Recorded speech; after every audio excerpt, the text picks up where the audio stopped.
the Catholic Men's Podcast, helping you find good works of literature for the Catholic gentleman. Today's episode is going to be covering a hot-button issue in today's news, which is toxic masculinity. Anybody who saw the Gillette commercial will be really mad about this issue. But first, we have a listener request for me to read a poem about St. John of Matha, and I agreed, because I think that why people in the old days had such good memory skills was because they were told to learn poems in school. It's a big part of our culture, and also because this poem in particular is amazing. St. John of Matha lived around the early 1200s and had an order in honor of the Blessed Trinity for the redemption of Christian captives of the Muslims. The poem tells the story of how he was trying to escape Tunisia with 140 Christian souls whom he had rescued from captivity. But even though St. John had paid their ransom, the Muslims weren't having it and wanted to see his ship founder. The scoundrels cut his sails to ribbons and thought that would fix him. But God had other plans, and told St. John that there was more than one way to use the mantle of his order, whose colors, coincidentally, were red, white, and blue. This is The Mantle of St. John de Matha, a poem by John Greenleaf Whittier. A strong and mighty angel, calm, terrible, and bright, the cross and blended red and blue upon his mantle white. 2 captives by him kneeling, each on his broken chain, saying praise to God who raiseth the dead to life again. Dropping his cross-wrought mantle, wear this, the angel said. Take thou, O freedom's priest, its sign, the white, the blue, and red. Then rose up John de Matha in the strength the Lord Christ gave, and begged through all the land of France the ransom of the slave. The gates of tower and castle before him open flew, the drawbridge at his coming fell, the door-bolt backward drew. For all men owned his errand, and paid his righteous tax, and the hearts of lord and peasant were in his hands as wax. At last, outbound from Tunis, his bark her anchor weighed, freighted with 70 Christian souls, whose ransom he had paid. But, torn by Paynim hatred, her sails in tatters hung, and on the wild waves rudderless, a shattered hulk she swung. God save us, cried the captain, for naught can man avail. Oh, woe betide the ship that lacks her rudder and her sail. Behind us are the Moormen, at sea we sink or strand. There's death upon the water, there's death upon the land. Then up spake John de Matha, God's errands never fail. Take thou the mantle which I wear, and make of it a sail. They raised the cross-wrought mantle, the blue, the white, the red, and straight before the wind offshore the ship of freedom sped. God help us, cried the seamen, for vain is mortal skill. The good ship on a stormy sea is drifting at its will. Then up spake John de Matha, my mariners never fear. The Lord whose breath has filled her sail may well our vessel steer. So on through storm and darkness they drove for weary hours, and lo, the third grey morning shone on Ostia's friendly towers. And on the walls the watchers the ship of mercy knew. They knew far off its holy cross, the red, the white, and blue. And the bells in all the steeples rang out in glad accord to welcome home to Christian soil the ransomed of the Lord. So runs the ancient legend, by bard and painter told, and lo, the cycle rounds again, the new is as the old. With rudder foully broken, and sails by traders torn, our country on a midnight sea is waiting for the morn. Before her, nameless terror, behind the pirate foe, the clouds are black above her, the sea is white below.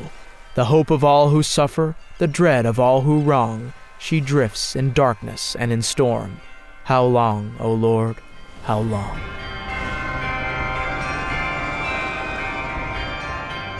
But courage, O my mariners, ye shall not suffer wreck, while up to God the freedman's prayers are rising from your deck. Is not your sail the banner which God hath blessed anew?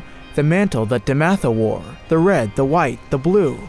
Its hues are all of heaven, the red of sunset's dye, the whiteness of the moonlit cloud, the blue of morning sky. Wait cheerly then, O mariners, for daylight and for land. The breath of God is in your sail, your rudder is his hand. Sail on, deep freighted, with blessings and with hopes. The saints of old with shadowy hands are pulling at your ropes. Behind ye holy martyrs, uplift the palm and crown, before ye unborn ages send their benedictions down.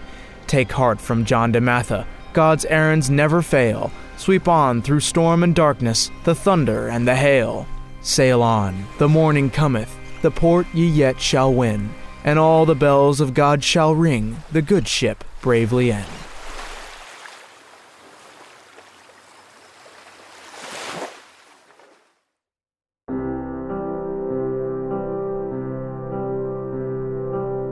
Why Chivalry is the Catholic Solution to Toxic Masculinity, an article by John Horvat II. Toxic masculinity is one of those trendy expressions that is intentionally left vague and emotional so that it might wreak havoc on society. Once limited to women's studies department, the term has broken out of its cage and now seems to be everywhere.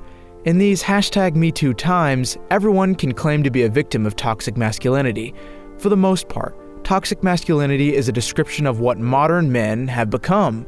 It should not be a surprising development. This notion of masculinity is toxic. The sexual revolution created, cultivated, and nurtured a man monster. A whole culture has been involved in making sure these men misbehave the way many are now doing. The media have celebrated the destruction of the traditional notions of what a man should be.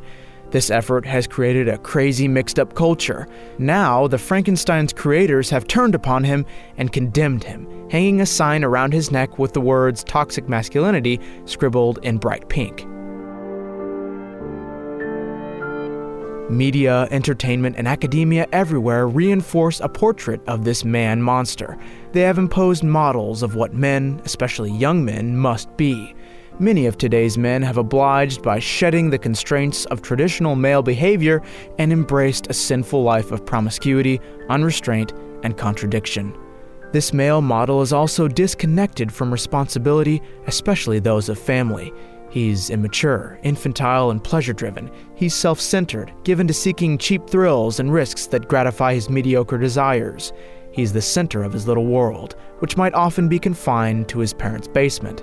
He's a bundle of unrestraint and instability. He gives in to his whims. The man monster is shallow in his outlook, brutal in his manners, and violent in his habits and video game entertainment. He can be vain as he seeks the ideal body image. Feminist ideologues have complicated this male model by adding contradictions. They insist that alpha males must also express their emotions and feelings. These men monsters are now told to be a little less monster. You should not be afraid to be afraid. Thus, it should be no surprise that the outcome of this contradictory male model would be disastrous. The present male landscape is a mess. Men are committing more violent crimes, populating prisons, and abusing substances. Men are depressed and committing suicide. Everyone is now shouting that this model of masculinity is killing men. It's toxic, and it could not be otherwise. Men are receiving mixed signals in today's world. Their testosterone-driven bodies are told to suppress aggressive actions. They are encouraged to be sexually active, yet are now accused of being predators. In short, they need to be a true man and are told they must be a wimp. The result of this latest rewrite of men has been a dismal failure.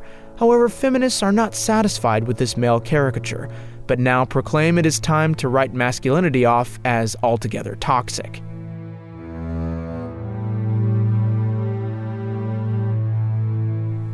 Eliminating toxic masculinity is the new goal. It aims not to make men a little less this or a little less that. It is to change man by questioning his nature. This involves a refusal to recognize the undeniable difference between men and women observed over the ages. The new gender police decree that all concepts of man are arbitrary social constructs that must be eliminated. Thus, any structures that reinforce traditional male roles, or even the monster male they created, must be ruthlessly destroyed from infancy to old age.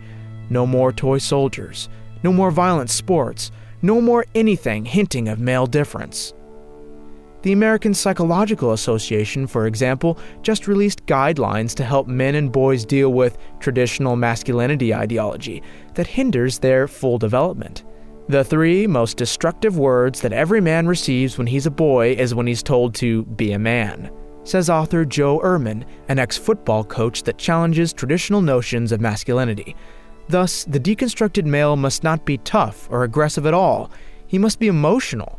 Men have always tended to externalize pain and stress, while women internalize them. Now there must be safe spaces that exist where men can learn to deal with their inner selves. It's not clear exactly what this new non-man would look like. However, it must be admitted that the detoxed male would look an awful lot like a female. The final goal is not making males effeminate. The deconstructed gender universe desires a postmodern world where nothing is defined. It is a world of self-created androgynous reality. It involves a total utopian freedom whereby an individual can self-identify to be whatever the preferred pronoun wants. For this to happen, all social constructions and narratives of the past must be destroyed, male and female. They will be replaced with the individual constructions of the preferred pronoun's choice or mood. Individuals can be whatever they want, except a traditional male or female that corresponds to reality. Thus, the elimination of toxic masculinity will prove itself toxic, since it will install a dark, hellish world of androgynous fantasy that will tolerate no opposition. It will be tyrannical and persecute all that is true, good, and beautiful. The problem of toxic masculinity is not new. When men are given over to their passions, it will always create toxic situations of savagery and barbarity. What is new is the depths to which postmodernity plunges men deeper into sin. The new solutions not only go against man's true nature, they annihilate it.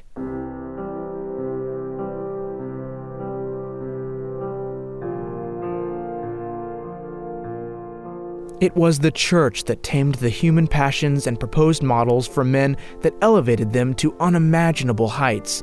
The church proposed chivalry, giving men an ideal to channel ill-regulated passions. That ideal would capture the imagination of countless men throughout history that persists even today. Moreover, the church provides the means of grace, which makes the practice of these high ideals possible.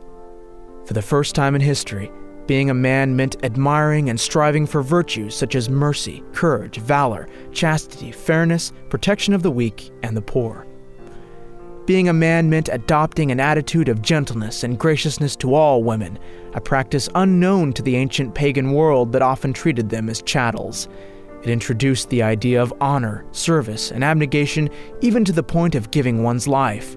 Chivalry enriched manliness immensely. It taught men to extend the scope of their manliness and become Catholic gentlemen. The modern cause of manliness would gain much today if it set the bar high by adopting chivalry as a model. The bar needs to be set high, especially for millennials that crave such challenges. Today's problem is not toxic masculinity that sets the bar ever lower, but toxic postmodernity, where there is no bar at all.